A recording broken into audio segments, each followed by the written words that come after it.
because it does a few things, and I'll show you what I did later. But what does it mean when I have submarine in quotation marks?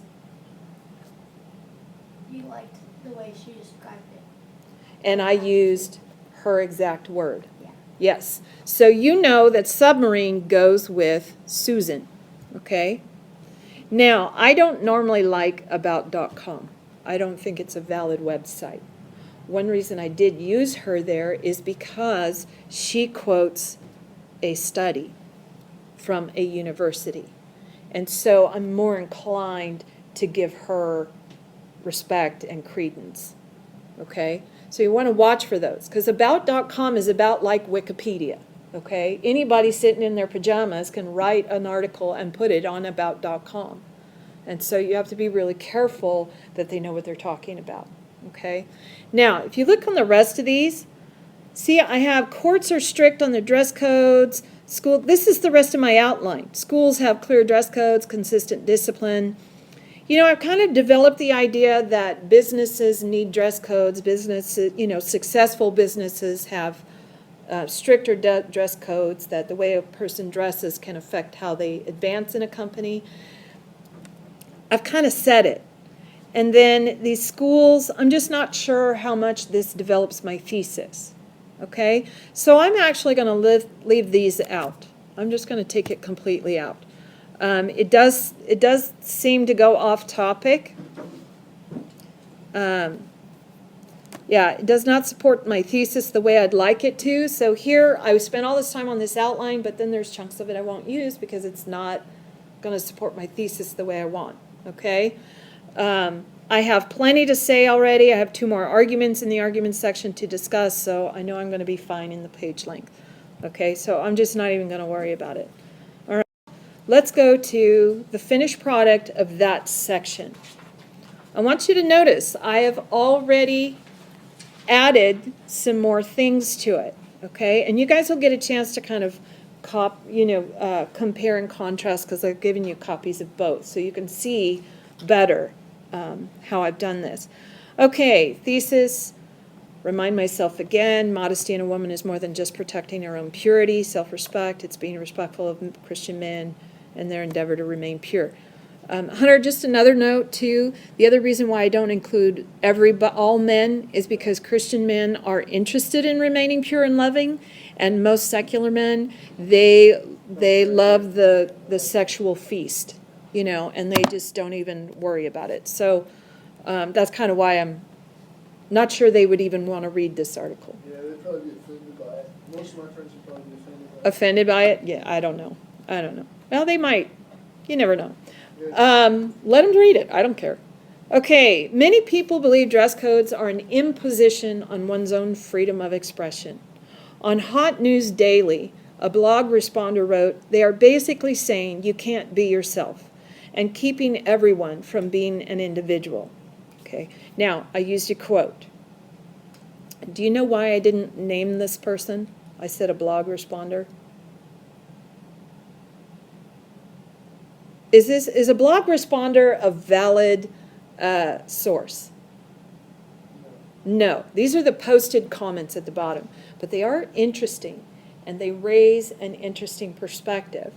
And so what I wanted to do is kind of reiterate that many people believe this, that you can't be yourself if you can't dress the way you want. Okay? And so it reinforces my topic sentence here. Okay?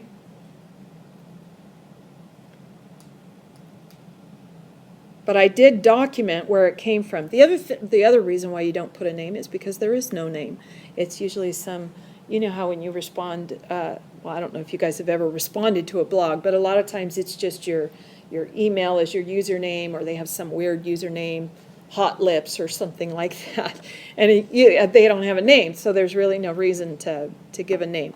Okay, it is the idea that a person can lose one's identity or self once she dresses outside her own personality. Losing oneself implies that the self can be lost based solely on what one wears. Okay, now that one is another sentence that I rewrote as well. because the first sentence was kind of awkward and it didn't flow well. Okay, again, all about flow. However, just because a woman has natural colored hair doesn't mean her purple hair personality is lost. Now, do you guys know why I use dashes? Because you're saying like it as like like giving it like a person, like type of person, like a purple hair person. I'm creating a new noun for the purpose of this article. And so when you combine words like that you want to be a whole single idea word, you can put dashes in there. Did you guys know you could do that? Yeah. You guys understand what I mean by that purple hair personality. It means that that personality is still inside her. She can still be outspoken about her opinions or have a quirky sense of humor. Ultimately, she will have to decide what showing her personality is really worth. A person doesn't lose herself just because she is modest. Modesty is a way of opening doors, operating in a culture that shows more respect for what a woman can accomplish rather than what she can show off. Disney, for example, is a powerful company that many people apply to every year. You see that sentence? That one is much more refined than the first sentence that I had earlier. On the website Disney Careers, the common theme throughout the dress code descriptions of hair length, makeup, jewelry, and nails is neutral, neutral, neutral.